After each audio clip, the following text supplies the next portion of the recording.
the Swedish women's biathlon team is currently the best team in the world, with 3 athletes currently ranked in the top 10 overall, a decent lead in the season's Nation Cup standing, and have earned a slew of medals in the most recent World Championships and even the Olympics.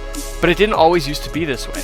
Did you know in 2014 the Swedish women's biathlon team was so bad, the nation did not even bring them to the Sochi Olympics? Ranked 16th overall and being led by an aging veteran, the federation could not justify the money and logistics to send the entire team to Russia. However, in only a few short years, the nation was able to bounce back and become among the strongest nations in the world. A cohort of strong young women, the Swedish women's biathlon team has more than righted the ship. They have set a new performance standard.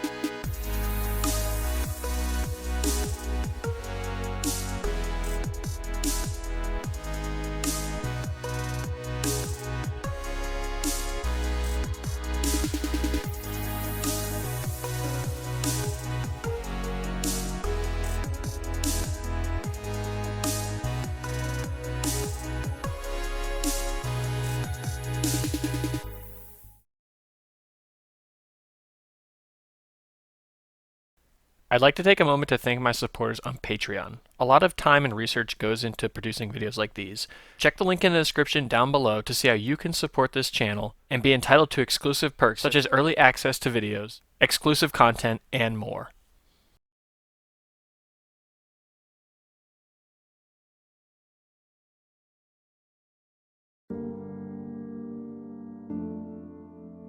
The Swedish women's biathlon team had been experiencing a performance lull since the retirement of their 2 superstars in 2012. The third best biathlon nation in the world was led by one of the biathlon greats, Hanna Oeberg, and a Torino Olympic mass start champion, Anna-Karin Olofsson. Upon the retirement of these 2 international heroes, the team was left with a gaping hole in performance and a massive problem to solve. There were only 2 seasons until the upcoming Sochi Winter Olympic Games, and the Swedish Biathlon Federation knew that if performance did not improve, it would be hard to justify all the money, time, and logistics that go into organizing a trip to the Olympics. Unfortunately, over the next 2 seasons, performance would not improve, and in the lead up to the Sochi Olympic Games, Swedish Biathlon Federation announced they would not be bringing the women's team to the Games. While the team was struggling to find their footing on the World Cup, there was a crew of young female athletes coming through the Swedish biathlon system. Anna Magnusson, Hanna Oeberg, and Linn Persson offered a glimmer of hope for the struggling nation. These young athletes demonstrated a ton of potential at the junior level, and the development into elite senior athletes became the priority for the Scandinavian nation. Having identified this young potential as the nation's best hope to reclaim biathlon glory, the Swedish Biathlon Federation rehired legendary coach Wolfgang Pichler to head development. Pichler was the coach of the Swedish Biathlon Federation back in 2006 when Olofsson won her Olympic medal, and worked closely with Hanna Oeberg the entirety of her career. Under Wolfgang's guidance, all 3 of these athletes would continue to improve on the junior circuit. Magnusson and Oeberg earned Junior World Championship medals in 2016 at Chili Gradiste, Romania, and the minor successes would earn the cohort periodic senior level spots. Magnusson and Persson would make frequent trips to the World Cup, and by the spring of 2016, they helped the Swedish team earn their first top 10 Nations Cup ranking in 4 seasons.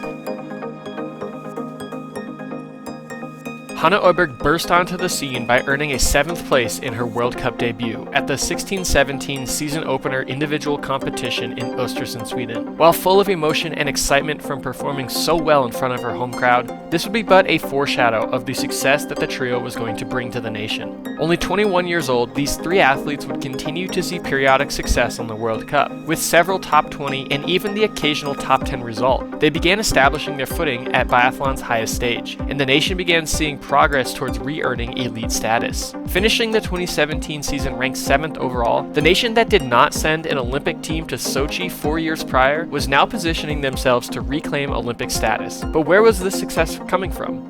In interviews and press conferences leading up to the Olympic season, every athlete attributed their development to Pichler's leadership. Pichler is infamous for being a tough coach, but his constant pressure on the athletes translated into the belief that success was attainable. And to prove that the season was not a fluke, the young trio continued to see relative success on the World Cup circuit. Magnusson and Oeberg improved their shooting percentages a full 3%, while Persson saw a considerable bump in ski speed. However, given the competitive nature of the women's biathlon circuit, Persson and Magnusson actually saw decreases in their performance, while Hanna missed a large portion of the season due to illness. The nation was merely maintaining their national ranking until... And Sweden, a famous just third place for the Swedish team, given Wolfgang Pichler cause for optimism. They so much believe in Wolfgang Pichler. They do everything that he asks of them, and it's working right now. There's the evidence. They're on the podium. Only a month prior to the Olympic Games, and facing terrible weather conditions, the team was able to avoid the penalty loop in the Oberhof relay and earned Sweden its first podium performance in 6 years, and its first relay medal in 7 seasons. The confidence this performance brought the team translated into replicating the performance the next week in Ruhpolding. This amount of team success could easily be enough merit to chalk the season up as a victory for the Swedish Biathlon Federation. However, what was about to happen would make this performance a footnote in biathlon history.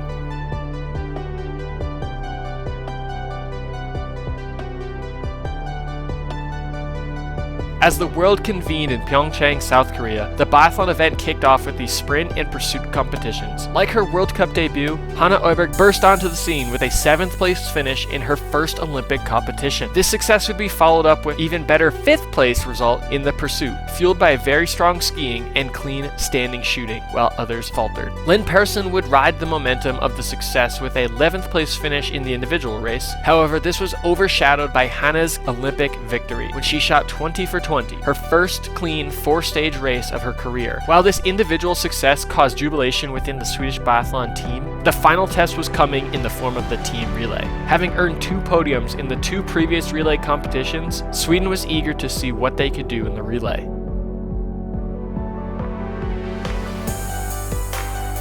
The relay started pretty poorly for the Scandinavian nation. On leg 1, Persson required 4 spare rounds and tagged off to teammate Mona Brorsson in 9th place. Brorsson, a World Cup veteran herself, required all spare rounds to avoid the penalty loop and tagged off to Magnusson in 11th place, a minute and a half behind. Magnusson's only competition of the Pyeongchang Olympics was the individual event, where she saved a poor prone shooting performance with an exceptional standing shooting to earn 37th place. She would require the same bailout from her standing shooting in the relay. Magnuson would require 2 spare rounds in the prone position, but continued her hot streak in standing and shot clean to rocket past 3 nations and move the team up to 8th place. On her last lap, she would actually gain on the leaders and tag off to Hanna Oeberg, only a minute behind the lead. It is traditional for teams to save their best athletes for last. The anchor leg in the relay is critical. You need someone who can close the door on a great race or fight to gain valuable positions when your team is behind. Every nation in the top 10 put their best athlete last. So even for an Olympic gold medalist, the challenge to bring the team from 8th place to the podium was a major ask. Having already chipped away at the lead group as she approached the range, Hanna shot a perfect 5 for 5 and would leave the range only 45 seconds back, still in 8th place. While she was reeling in the leaders, time was running out if she was going to get the team into podium position. Thankfully for Hanna, she had a final shooting stage to go. And the aspect of biathlon that fans love the most is the volatility that comes from the shooting range. Suddenly, weather difficulties. A burst of wind challenged the racers as if it was a sign from the biathlon gods. The winner of this relay was going to have to earn it. And with the confidence of her recent Olympic victory, Hanna Oeberg put the weight of Swedish biathlon on her back. Domracheva, can she get it? She can. So she will still leave the range in the lead, having had some problems there. France out after her, and Sweden, Hanna Oeberg. Oeberg, 5 from 5 in the standing, and Sweden are back in it. Oeberg's only 11 seconds behind, and she is quick with Sweden and France chasing for all they're worth. Hanna Oeberg comes up alongside Bescon, and Oeberg for Sweden moves into second. Belarus win the relay. Sweden claims second. Wonderful last leg skied by Oeberg. They've somewhat overperformed themselves, Sweden. They were only 6th at the 2017 World Championships. Linn Persson, Mona Brorsson, Anna Magnusson and Hanna Oeberg, about whom we're going to hear a lot more years to come in women's biathlon.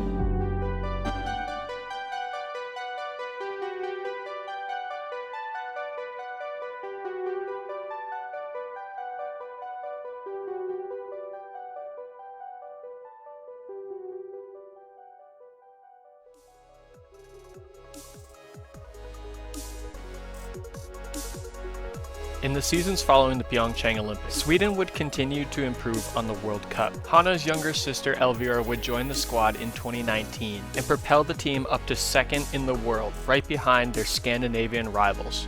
Now with the help of Elvira, Hanna, Linn Persson, and Anna Magnusson would best their Pyeongchang performance and work together to earn gold in the Beijing relay. Today, these 4 women are still the top contenders for the Swedish team as they lead the Nation Cup standings after the first trimester. While it's impressive to watch the success that this nation has had over the last few seasons, it takes stepping back and viewing the journey as a whole to really appreciate how far Sweden has come.